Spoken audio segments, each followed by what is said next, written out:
Hello, and welcome to Stories from India, a podcast where we talk about myths, legends, and folk tales from India.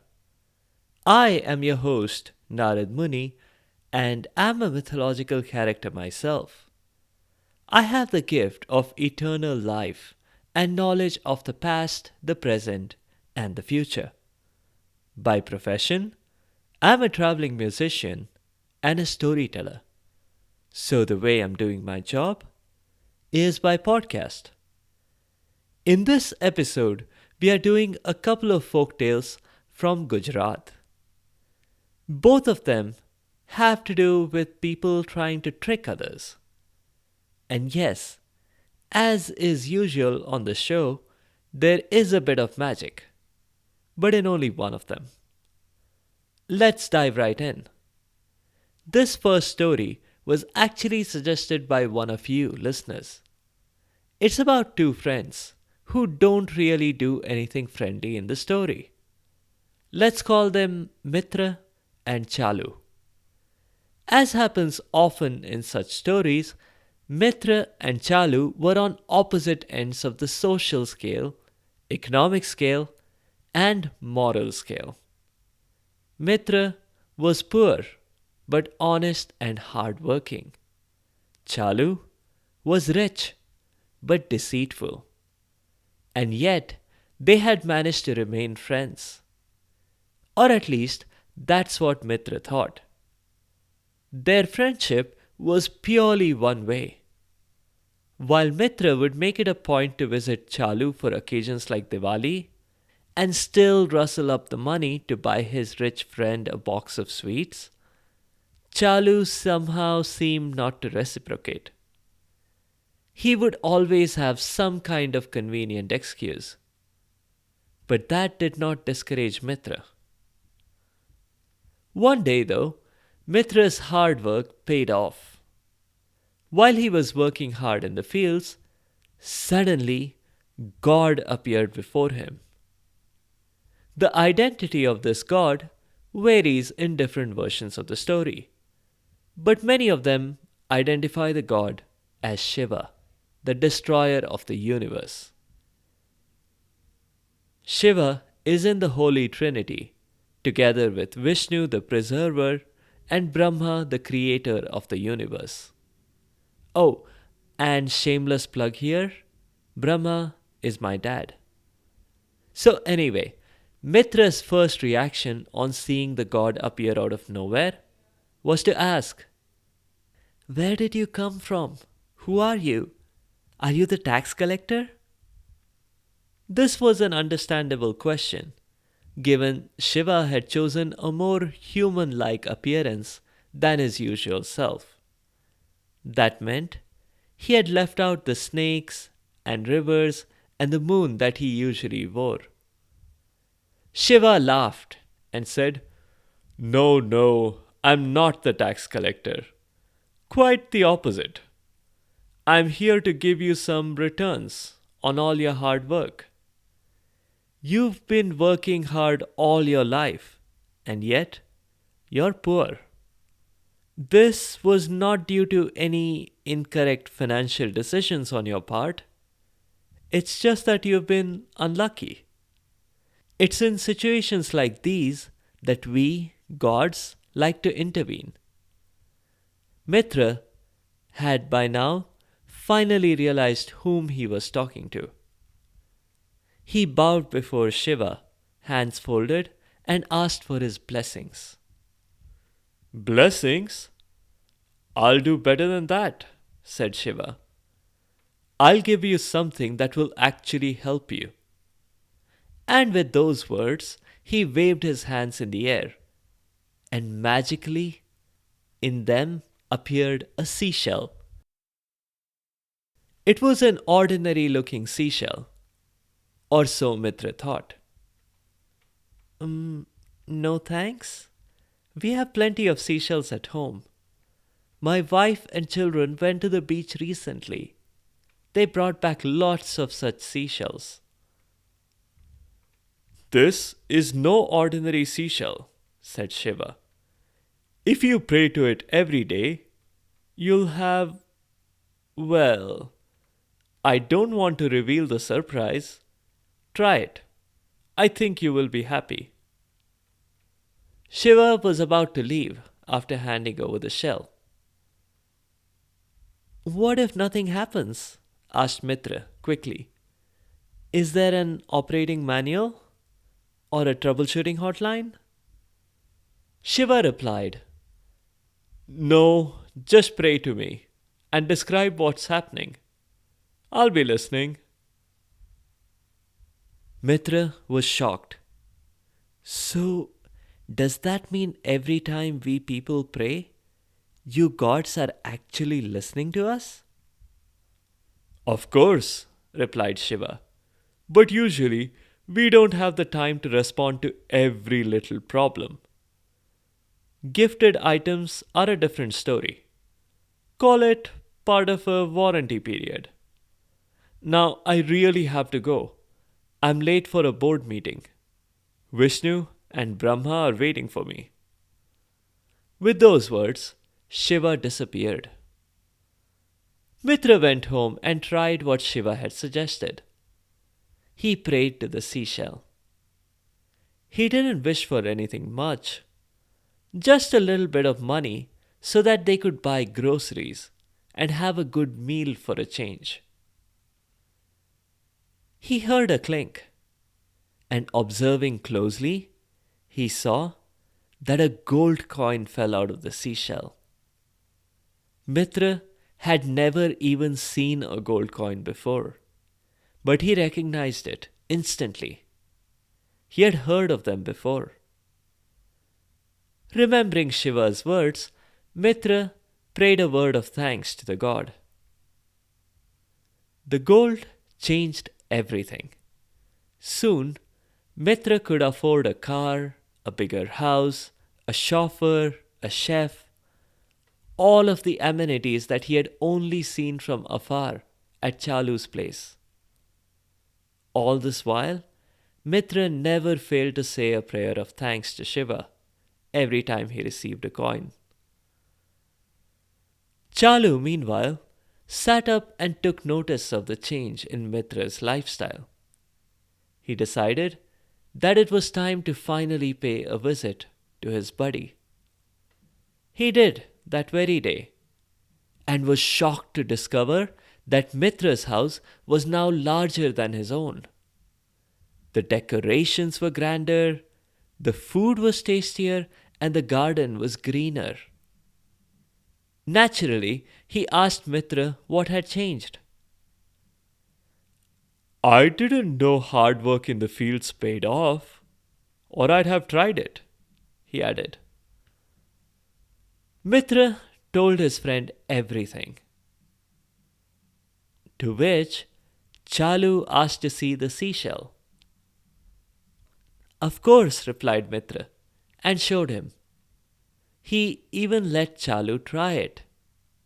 And when Chalu did, out popped another gold coin. Well, Chalu absolutely had to have the shell for himself. There were no two ways about it. So when Mitra's back was turned, Chalu quickly substituted the shell with a similar looking one he had found in the house. It took a while for Mitra to figure out that his shell was not working. It was one day that he was going to demonstrate the power of the shell to his in-laws, and that's where it failed him. Ignoring the snide comments from his wife's family, Mitra began to try to puzzle out what had happened here. The last time it had worked, in fact, had been when Chalu had visited. Maybe it was not meant to be prayed to by anyone other than Mitra. There was no operator's manual to confirm this. He went to Chalu for his advice, which Chalu provided readily. It wasn't me, he said. But then Mitra remembered what Shiva had said. So he prayed to the god in troubleshooting mode. Chalu was with him, though reluctantly. Shiva appeared before them, and hearing what Mitra had to say, Shiva glared at Chalu. Then he turned to Mitra. So it doesn't work, eh? Maybe a screw has come loose inside. Let's do this. Here's a replacement. I'm sorry, it's not exactly the same, but this one will give you 2 gold coins instead of 1 every time you pray to it. Shiva handed him the new seashell and disappeared.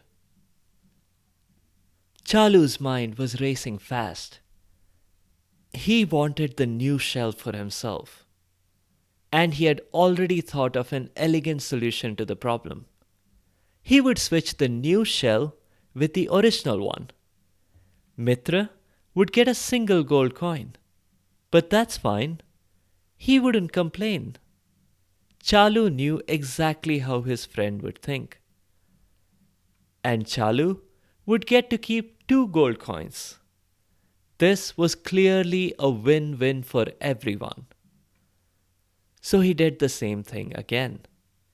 He switched the new shell with the original one. Chalu had been right in his thinking. Mitra got a single gold coin out of his shell, but never complained to anyone about it.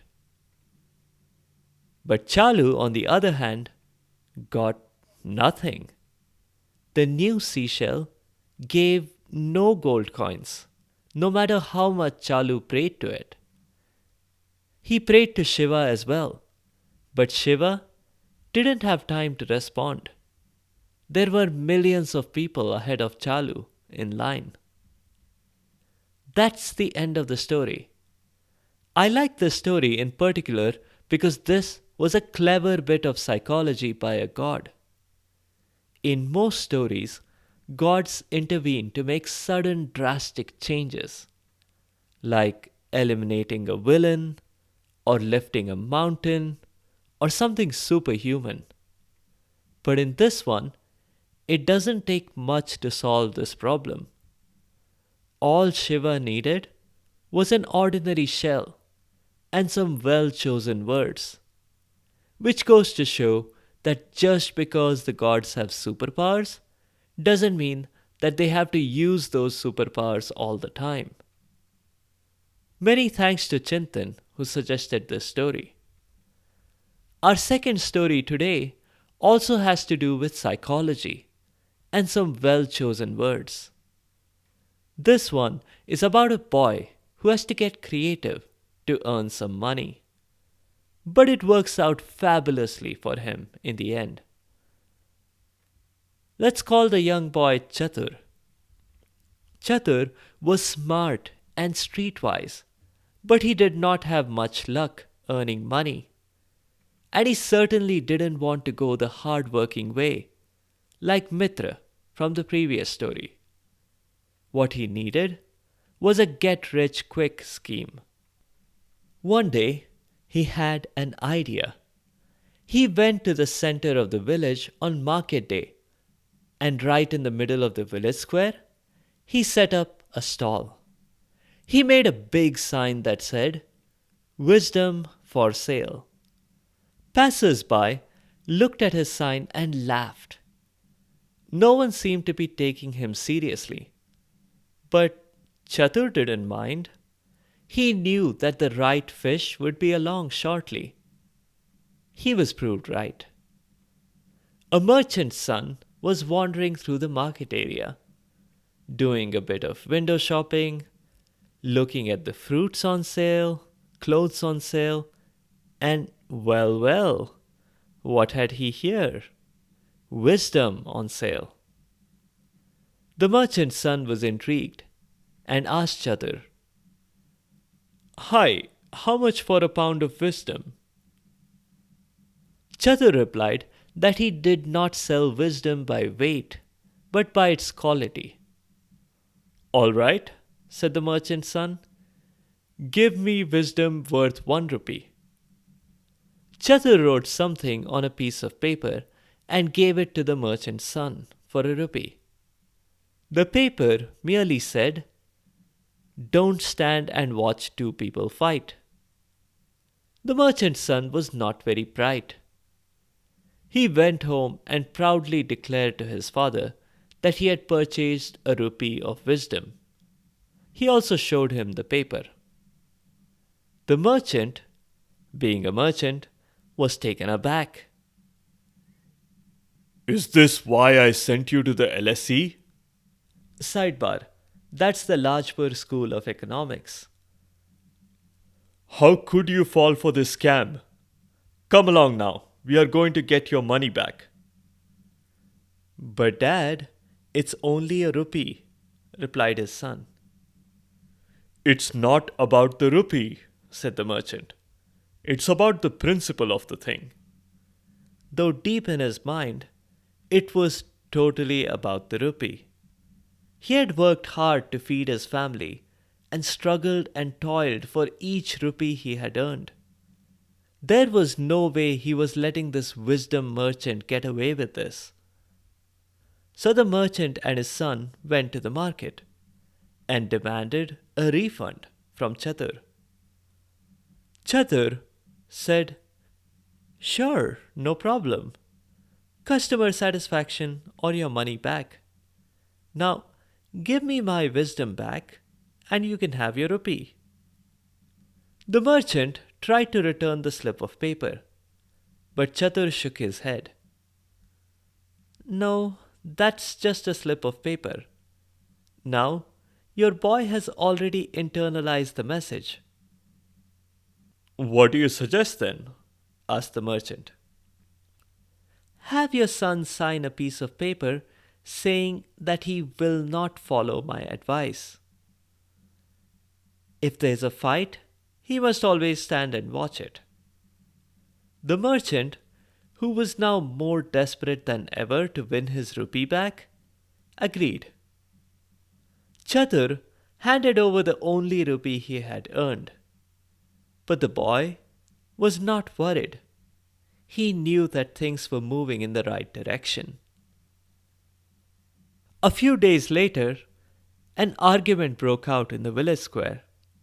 It was between the maids of two of the queens.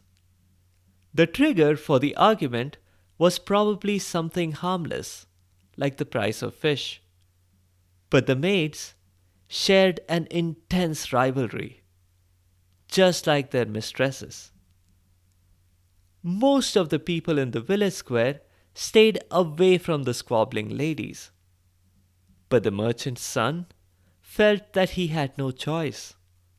After all, he had signed a piece of paper saying he would observe two people fighting. Finally, hours later, the police arrived on the scene. Observing the significant damage inflicted by each lady on the other's hair and face, the police sighed. They did not look forward to a mountain of paperwork. This was the fourth time this week that these two ladies had fought. And every time it was one lady's word against the others. But no, wait. What was happening this time? There was a witness, the merchant's son. And as a bonus, he had a reputation for honesty. This was perfect. Now, the police could use his testimony to put one of these two belligerent ladies behind bars for a long time. They quizzed the lad on who had started the fight. But before he could answer, there was some intervention. You see, the queens themselves got involved. This was a matter of pride for them. Each felt that if their maid was fired, the other lady would earn a bonus point with the king. So each of the queens, individually and separately, threatened the merchant's son. He was to speak on their behalf, or else it would be off with his head. Medieval India certainly had no witness protection schemes, and the queens held more power than a bureaucratic police force. The merchant and his son despaired. How was the lad to make a choice between the queens? The situation was so neatly balanced with both queens that I haven't even bothered to distinguish between them by naming them or something. The merchant's son had an idea and suggested that they consult with Chatur. Chatur, of course, knew what would get them out of this situation.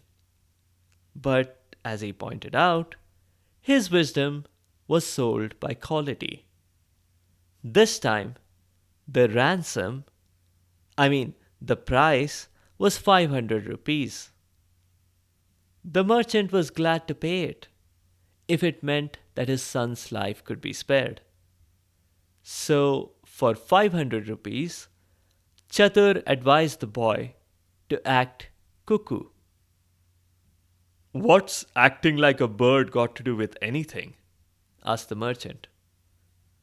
Let it go, it's just an expression. I mean, act crazy. Rehearse these lines I've prepared for you. So the merchant's son practiced his lines every day until the trial. In the courtroom, everyone waited with bated breath when the judge directed the merchant's son to describe the events of the day in question.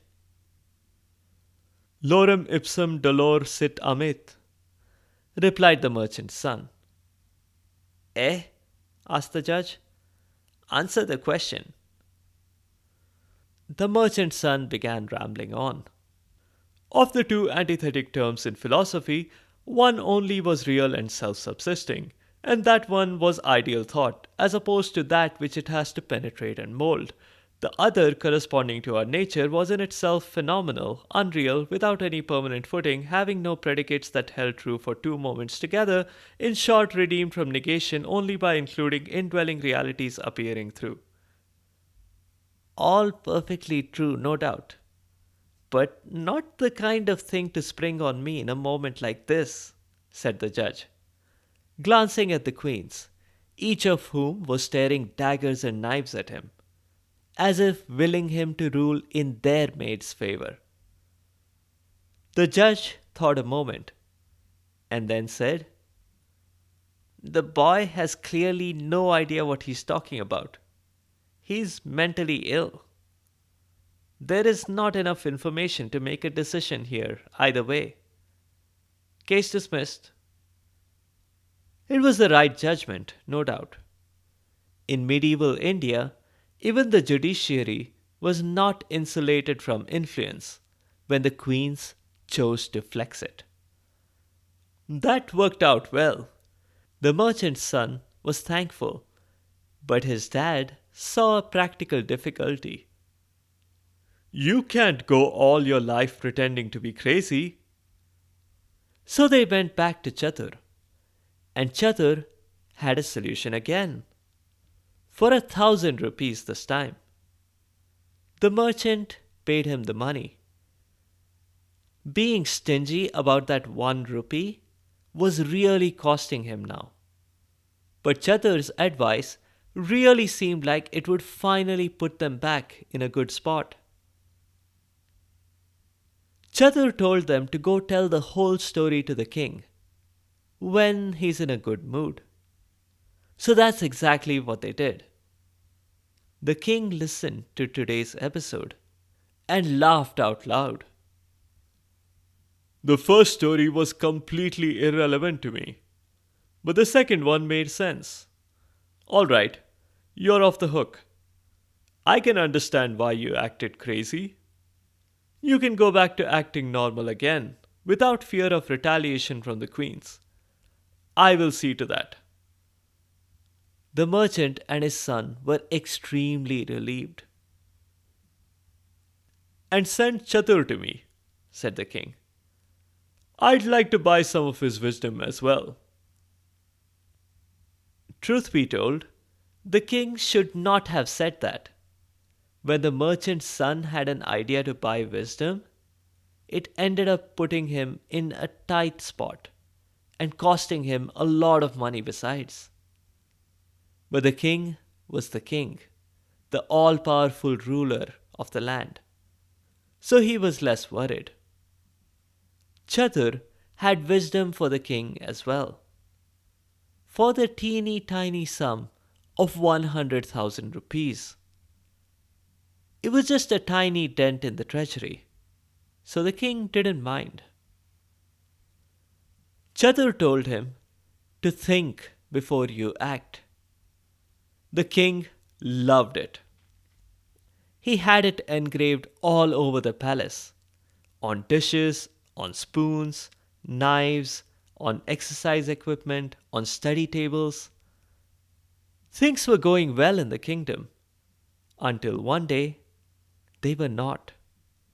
Some of the ministers were fed up with all this excessive spending on frivolous things. 100,000 rupees for a cliche? And all the money the king was spending engraving said cliche all over the palace? The ministers decided to get rid of the king. They bribed the maid to poison the king's daily morning orange juice. The maid was extremely nervous, but somehow worked up the courage to prepare the poisoned orange juice and take it to the king one morning. The king held the glass of orange juice, stared at it, and observing the engraving on it, read it out loud. Think before you act. That completely broke down the already nervous maid, who thought the king had seen through her plan. She wailed out loudly and confessed to a crime that the king did not even know was in progress. She gladly provided a notarized list of all her co-conspirators. The king was generous. He let the maid go, out of his kingdom, forever. He also let all of the conspirators go. After he had them pushed off of a cliff, they were free to choose to do whatever they wanted, even if their hands were tied behind their back. That victory for authoritarianism over the people's movement was celebrated by the people of the kingdom. Chatur was rewarded as well. The king made him a minister to replace some of the ones he had lost. That's all I have for now. A couple of notes. The first story has some elements that are commonly seen in folk tales all over the world, including Ali Baba and the 40 Thieves. A poor person gets lucky, gets rich. His rich yet greedy friend gets greedier and gets punished for it. Though in today's story, the punishment didn't put him in mortal danger like it did with Ali Baba's friend Qasim. In fact, quite the opposite. For a while, Chalak was collecting gold coins from the seashell that he got to keep even after he returned the seashell. The names again represent the roles played by the characters in the story. Chatur means clever, Chalak is sly, and Mitra means friend. That's all I have for this week. In the next episode, we are back to the Mahabharata. We'll finally get to the birth of the children of Dhritarashtra and Pandu, with some divine intervention. If you have comments or suggestions, or if there are particular stories that you would like to hear, please do let me know by leaving a comment or a review on the site sfipodcast.com or tweet at sfipodcast. You can also find me on Instagram and Facebook. Be sure to subscribe to the show to get notified automatically of new episodes. A big thank you to each of you listeners for your continued support and your feedback. The music is from purpleplanet.com. That's purple-planet.com. I'll see you next time.